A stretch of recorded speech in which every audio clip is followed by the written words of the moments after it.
It's sometime in late September of 1705. We're in North Africa, and a man named Melik is found guilty of plotting a rebellion against Moulay Ismail, the Sultan of Morocco.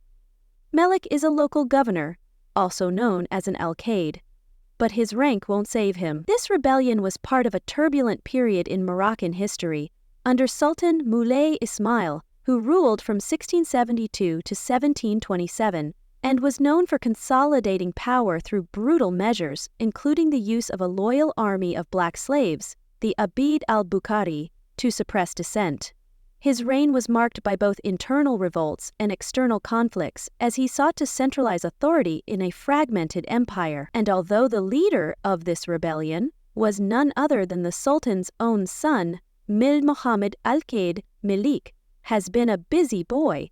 According to the Sultan's wife, Mr. Melik had taken advantage of the chaos and had beheaded a man named Boukhasra, the cousin of the Sultan. The accusation of beheading Boukhasra was particularly grave, as such acts were not only personal affronts to the Sultan but also symbolic challenges to his divine authority, often interpreted as treason under Islamic law of the time.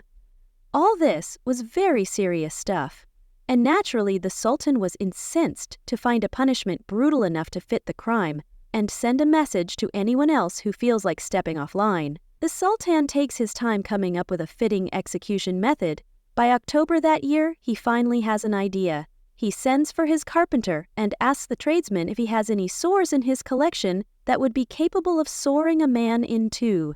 This choice of execution reflects a historical practice in Morocco, where sawing was documented as a rare but terrifying method reserved for high-profile traders, intended to maximize public spectacle and deter future rebellions. The carpenter responds with a yes, and Sultan Moulay has his method. He sends the carpenter away along with the sons of Boukhasra, the man that Melik had beheaded, and tells them to select the tools they need for the job and then collect Melik himself from his cell. Meanwhile, the Sultan had gathered a crowd of some 4,000 spectators, most of which made up of Melik's supporters and family. Public executions in Morocco during this era were often grand spectacles designed to reinforce the Sultan's absolute power. The presence of such a large crowd, including Melik's supporters, underscores the political nature of the event, as the Sultan aimed to quash any sympathy for the rebel cause. And then he had his prisoner escorted to the execution site on the back of a mule. Once he arrived at the site, the crowd had already worked themselves up into a bit of a mess.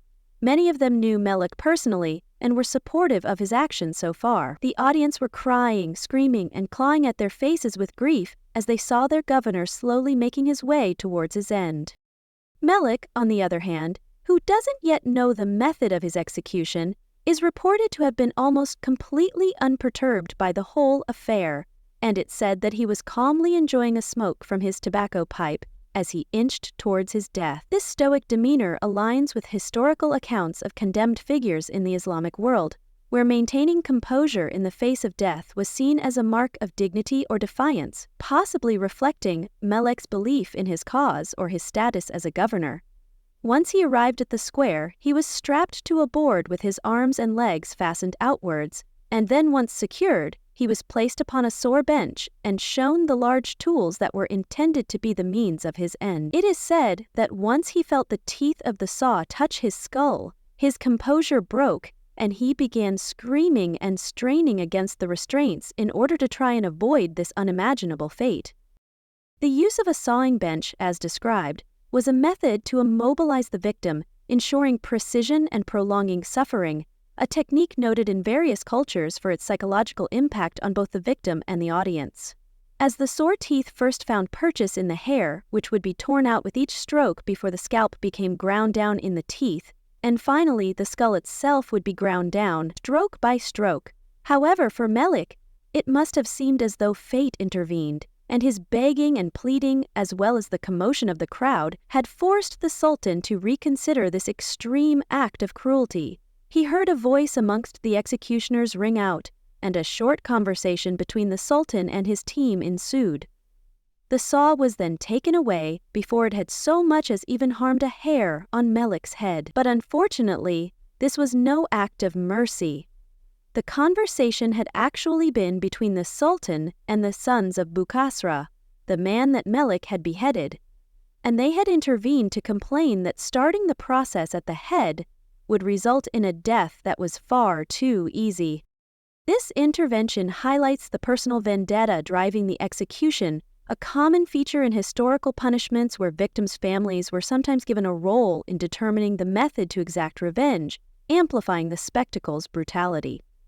And they insisted that the soaring instead begin the legs to maximize the suffering.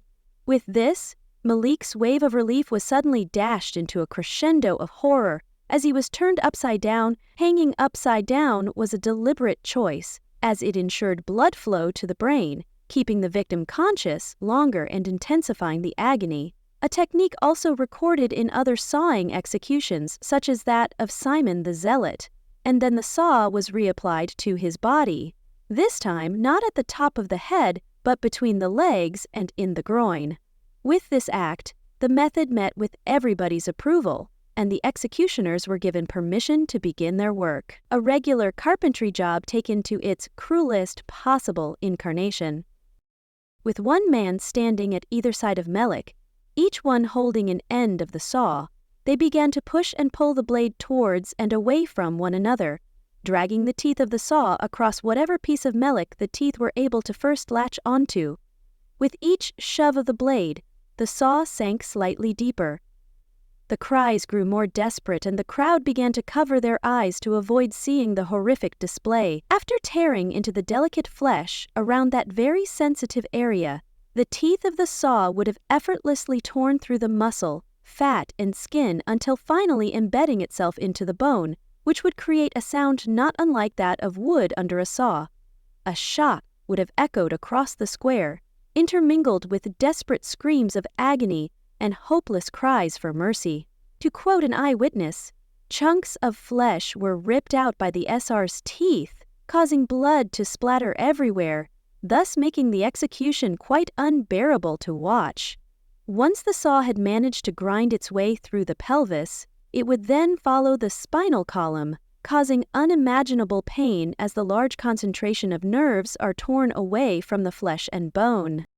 The focus on the spinal column's nerves reflects the anatomical precision of such executions, designed to target areas with high nerve density to maximize pain, a practice noted in historical records of sawing as a torture method.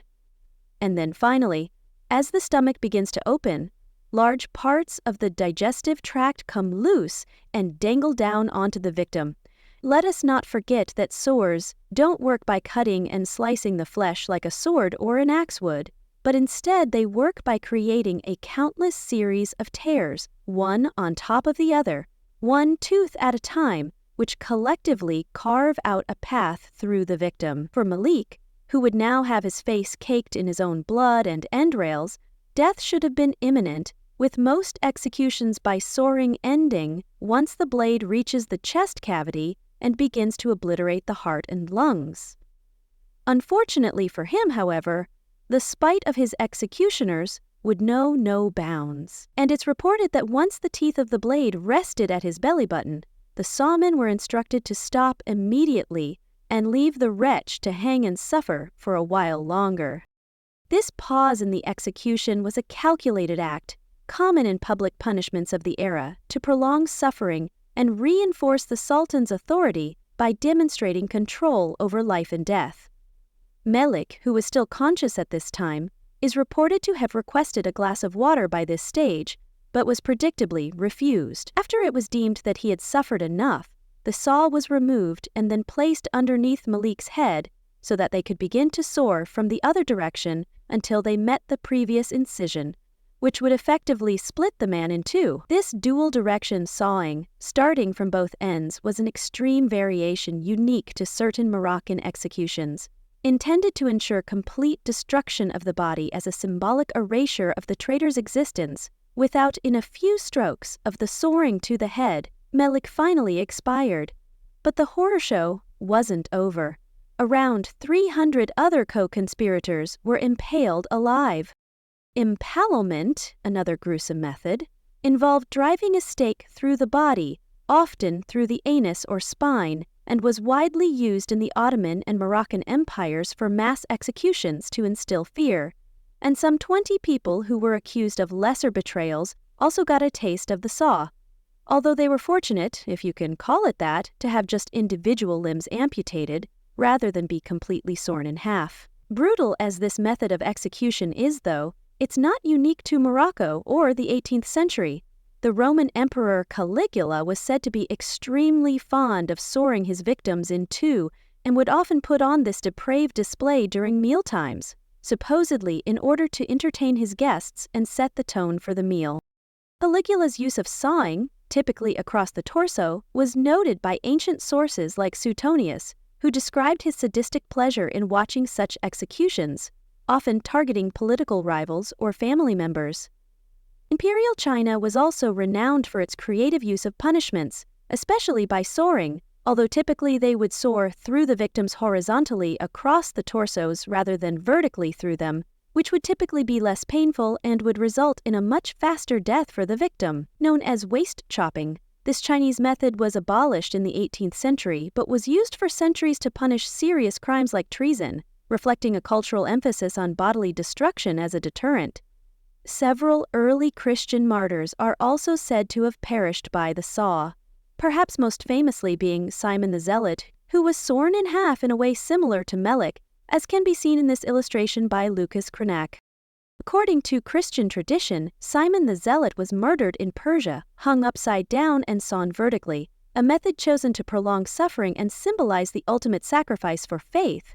And then, as late as the 19th century, during the incredibly brutal events of the Hungarian Revolution, some 4,000 Serbs committed some pretty awful crimes against the Hungarian civilian populace, including executions by fire, and predictably lots of people being sworn in. During the Hungarian Revolution of 1848-1849, Serb forces under Austrian command used sawing and other brutal methods to suppress Hungarian rebels, reflecting the ethnic and political tensions of the era.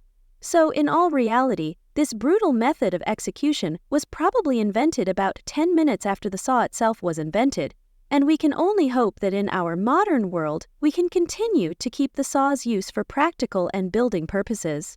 And for the love of God, steer clear of using this tool on other people. In the meantime, try not to upset any carpenters. Hey,